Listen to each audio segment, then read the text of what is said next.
నమస్తే, welcome to సర్కార్ TV. నేను మీ మధు. బేబీ సినిమాకు సంబంధించిన ప్రమోషన్లో సమంత పాల్గొన్నారు.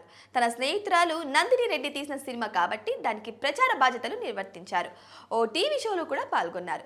ఆ సందర్భంగా యాంకర్ నుంచి శామ్కు ఆసక్తికరమైన ప్రశ్న ఎదురైంది. తమిళ స్టార్ హీరో సూర్య, తెలుగు మన్మధుడు నాగార్జున, వీరిద్దరిలో అందగాడు ఎవరు అని అడిగారు. దానికి సమంత ఏ మాత్రం ఆలోచించకుండా, ఏ మాత్రం తడుముకోకుండా నా మామగారి అత్యంత అందమైన వ్యక్తి అని సమాధానం చెప్పింది. ఈ సందర్భంగా నాగార్జున మన్మధుడు సినిమాలో ఓ డైలాగ్ను కూడా సరదాగా ప్రస్తావించింది. అయితే ఇదంతా 2019లో జరిగింది. అప్పటి సంఘటనకు సంబంధించిన వీడియో ఇప్పుడు వైరల్ అవుతుంది. సమంతకు మొదటి నుంచి తన మాజీ మామ నాగార్జున అంటే ఎంతో ఇష్టం. ఆయనపై చేసే వ్యాఖ్యలు, ఆయనపై చూపించే ఆప్యాయతను బట్టి అర్థమవుతూ ఉంటుంది మనందరికీ. ఇక నాగ చైతన్యతో వీడిపోక ముందు నాగార్జున కూడా సొంత కూతురిలా సమంతను చూసుకునేవారు. దురదృష్టవశాత్తు వారిద్దరూ విడిపోవడంతో నాగార్జునతో బంధం కూడా తెగిపోయింది.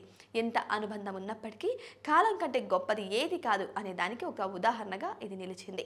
అయితే నాగార్జున ఈ నెల 29వ తేదీన తన 66వ జన్మదినోత్సవాన్ని జరుపుకోనున్నారు.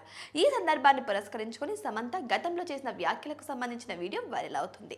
నాగ చైతన్య శోభితను వివాహం చేసుకున్న తర్వాత వారి వివాహ ఫోటోలను తన సామాజిక మాధ్యమ ఖాతాల్లో పంచుకున్నారు.